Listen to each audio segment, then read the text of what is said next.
Hey, how are you? Hope you guys are good. Today we will discuss poem Father to Son, written by Elizabeth Jennings. I don't understand this child, though we have lived together now in the same house for years. I know nothing of him, so try to build up a relationship from how he was when small, yet I have killed. In the Bold Stranger, the poet shares his feeling about his relationship with his son. इस stanza के अंदर जो poet है वो अपने बेटे के साथ जो भी रिलेशनशिप है उसमें जो फीलिंग है उसको शेयर करता है. He says that although they both had lived together in the same house for many years, इसमें पिता कहता है कि यद्यपि मैं और मेरा बेटा दोनों ही एक घर में बहुत सालों से इकट्ठे रहते हैं, yet he does not understand him. फिर भी मेरा बेटा मुझे नहीं समझता है. He does not know about anything about his son. फिर भी वह पिता अपने बेटे के बारे में कुछ नहीं जानता. His like and dislike, उसकी क्या क्या पसंद है और क्या क्या नापसंद है. He tried to build up a relationship with him from the time he was born and small. पिता का अपने बच्चे के साथ बचपन में जो रिलेशन था वह उसके जैसा ही रिलेशन बनाने का प्रयास करता है, लेकिन वह असफल रहता है. His son has changed as he has grown up. जैसे उसका बेटा बड़ा होता है तो वह बदल जाता है. Yet have I killed the seed I spent or sown it where the land is his and none of mine.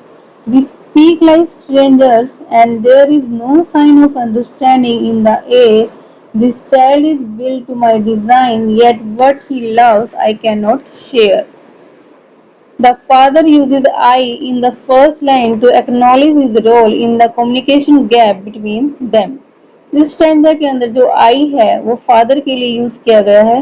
Father इसमें कहता है कि अब मैं ही वही कारण हूँ जिसके कारण मेरे और मेरे बेटे के बीच में कम्युनिकेशन गैप आया है. क्या मैं ही हूँ वह कारण जिसने वह बीज बोया है जिससे मैं और मेरा बेटा आपस में बात नहीं करते हैं. The land is his and none of mind. इसमें पिता कहता है कि लैंड है उसका दिल रूपी जो जमीन है क्या वो सिर्फ उसकी है एंड नन ऑफ माइन, उसमें मेरे लिए कोई भी जगह नहीं है. We speak like strangers. Strangers होते हैं अजनबी व्यक्ति.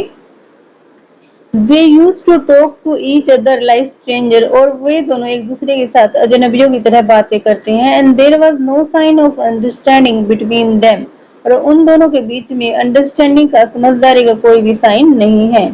His child used to look like him and yet he did not know what his son loved. जो बच्चा है वो फिजिकली रूप से अपने पिता के जैसा दिखता है, yet फिर भी he did not know what his son loved. फिर भी एक पिता नहीं जानता कि उससे बच्चे को क्या चीज पसंद है. I would have him prodigal returning to his father's house, the home he knew, rather than see him make and move his word. I would forgive him too, shaping from sorrow a new love. Prodigal होता है वह बच्चा जो अपने father की संपत्ति में अपना हिस्सा लेकर चला जाता है और उसको खर्च करने के बाद में पछताने के बाद वापस अपने घर पे आता है. There is silence between them. Father और सन दोनों के बीच में साइलेंस है, चुप्पी है. As a child he was a prodigal son. एक बच्चे के रूप में वह एक प्रोडिगल सन है. And now his father wanted him to return to his house. लेकिन फिर भी उसका पिता चाहता है कि उसका बेटा वापस घर आ जाए.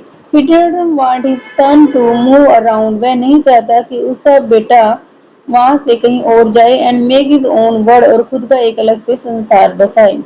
He was ready to forgive him. और वह अपने बेटे को माफ करने के लिए तैयार है. And let go of the sorrow he had inside because of him, because of the distance between them.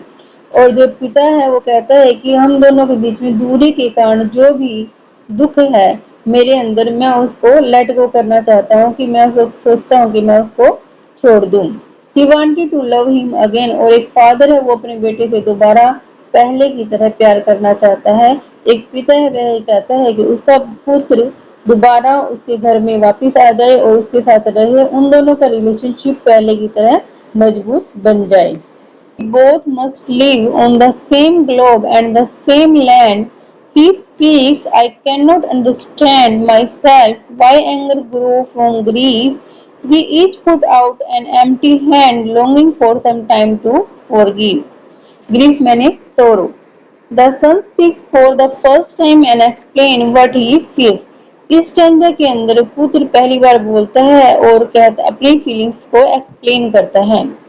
He also feels sad about the distance between them. जो बेटा होता है, सन होता है, वह भी पिता और पुत्र की दूरी के लिए बहुत ही ज्यादा दुख महसूस करता है. He shares that he is at a point where he does not understand himself. उसका पुत्र कहता है कि वह अब जिंदगी के उस पॉइंट पे है जहां वह खुद को भी नहीं समझ सकता. His anger arise out of his sadness. और उसकी जो सैडनेस है, उसका जो उदासी है, उसके कारण उसका गुस्सा उत्पन्न होता है. It is quite clear that on both sides lies the same frustration about the gap in their relationship. यह बात बिल्कुल स्पष्ट है कि दोनों ही साइड रिलेशनशिप में फ्रस्ट्रेशन के कारण ही दोनों साइड रिलेशनशिप में फ्रस्ट्रेशन है. They both wanted to forgive each other. और दोनों ही पिता और पुत्र दोनों ही एक दूसरे को माफ करना चाहते हैं. Yet they can not find a solution to the problem. लेकिन फिर भी वो उन प्रॉब्लम का कोई भी सोल्यूशन नहीं ढूंढ सकते हैं.